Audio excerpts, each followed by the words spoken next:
Samsung's new super hyped Galaxy A series was just released a while ago and I brought it to Taiwan already for a week and took a lot of pictures with it.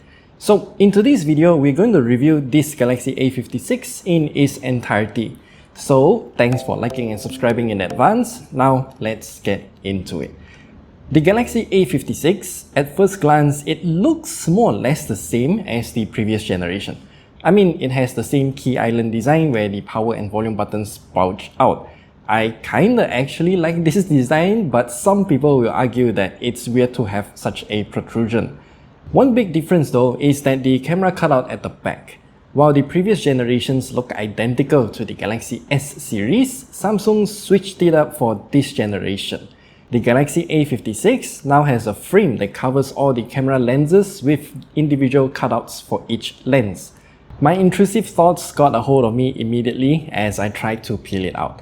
Now, I didn't actually pry it out, but I think it is quite easy to do. Disclaimer though, I'm not sure what will happen if you actually pry it out, so do it at your own risk. Now, since we're talking about the camera bump already, let's talk about the cameras themselves. They are practically using the exact same cameras as the previous generation, but does it actually matter?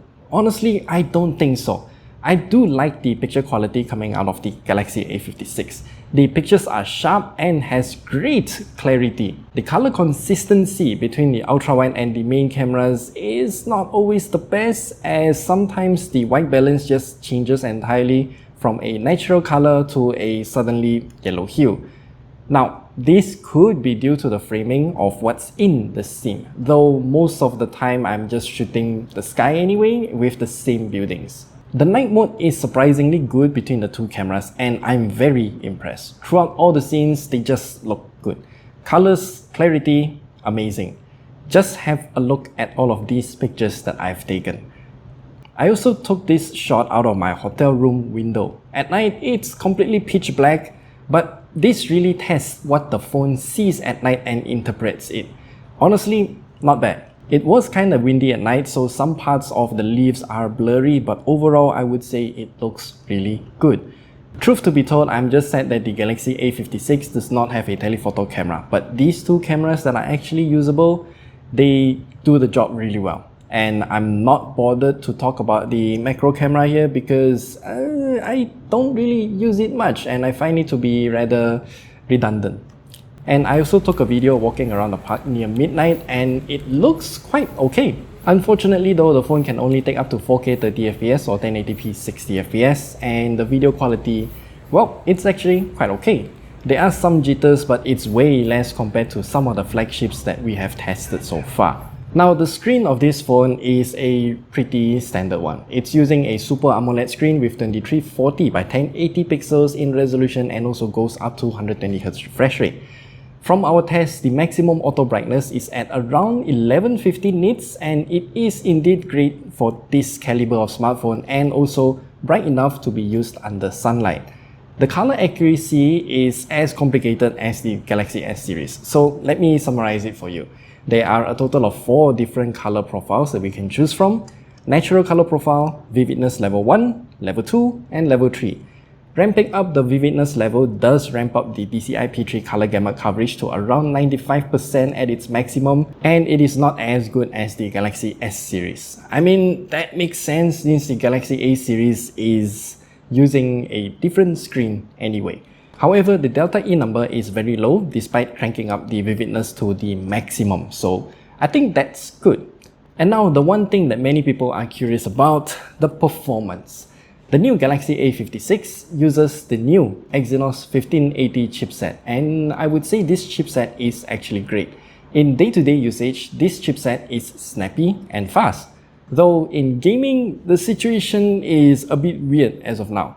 You see, since the Exynos 1580 was released without any game developers optimizing their games for it, there will be some weird issues like unsupported drivers, hence having graphical errors like COD Warzone. In some other games like Genshin Impact and Zenless 0, they both ran well. Slightly better than the Snapdragon 7 Gen 3, I would say. Remember, this is without any optimizations yet. This is the exact same situation as the Galaxy S24 series with the Exynos 2400 chipset when it was first released. Reviewers like me who got the devices early will encounter these kind of issues, and it is important to understand what is going on. So what I will do is to revisit this phone later, like about a month later, to see how well the Exynos 1580 will actually perform in games after those issues have been fixed. So how's the battery life of the Exynos 1580 then? Honestly, I think it's okay. It lasted 15 hours in our standardized battery life test, and there's nothing out of the ordinary there. If we compare this with the Galaxy A55, then there is a 10%-ish efficiency improvement over the A55. And I think that is to be expected from a generation to generation upgrade. Oh, I also use the Galaxy A56 as my Wi-Fi hotspot phone in Taiwan, providing internet to 4 other devices all the time for the full day. And I still have a lot of battery life at the end of the day. Now, Samsung did improve the charging speed of the Galaxy A56 as well. It now supports up to 45 watts on paper. However, in our charging test though, Samsung doesn't actually utilize the full 45 watts available. It is only the first few minutes that it shoots all the way up to around 43 watts and then dropping it back down to like around 15 watts and stabilizes there. And that is why it takes around 88 minutes to charge from 15% to completion. I personally do think that Samsung can push the wattage higher to achieve faster charging, since the temperature only hovers at around 37.5 degrees at most. Some other phones I've seen try to push it so high to the point that it hits up to 42.5 degrees Celsius. So Samsung does have another 5 degrees Celsius of leeway to push in more wattage to achieve faster charging. Maybe Samsung can change the charging behavior via a software update, but this is what we have now. For the software though, this is a bit of a weird one as well. You see, the Galaxy A56 is using One UI 7. However, there are a few changes done to the UI. Firstly, since the fingerprint scanner is placed so low, which I don't like it by the way, the now bar has to place higher. I don't really have any issues with this, though some of the animations are incomplete in my opinion. Look at Spotify. If we tap on it, the wallpaper flickers. Other than that, the Now Breathe is not found in the Galaxy A56. Yeah, the one feature that summarizes your life for a few times in a day is just not found in the Galaxy A56. Other features are about the same. We have a setup guide on how I set up my Samsung devices, so you can watch it at the top right corner there if you're interested. Most of the things from the Galaxy S series also applies to the Galaxy A series. And a few more things to mention about the Galaxy A56. It still uses a USB 2.0 port at the bottom of the phone, and it does not have display output via USB-C. And unfortunately, Samsung also removed micro SD card support on the A56, but we still have dual SIM card slot support. This is quite a big change over the previous generation. We have no idea why Samsung removed the micro SD card reader, but this is what we have now.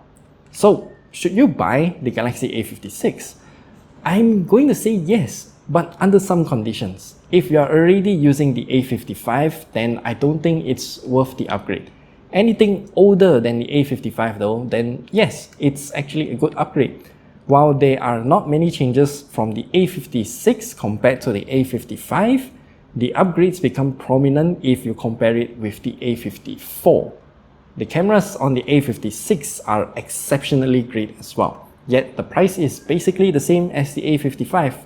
At 1,999 ringgit, this is an enticing offer compared to other smartphones in the market right now. Maybe if there's a discount coming soon, then the A56 will become an even better choice. So do let me know what you guys think about the new Galaxy A56. Will you get it or will you not? So far, I've been enjoying this phone a lot, and we will definitely revisit this at a later date. So do subscribe, and we'll see you guys in the next video. Goodbye.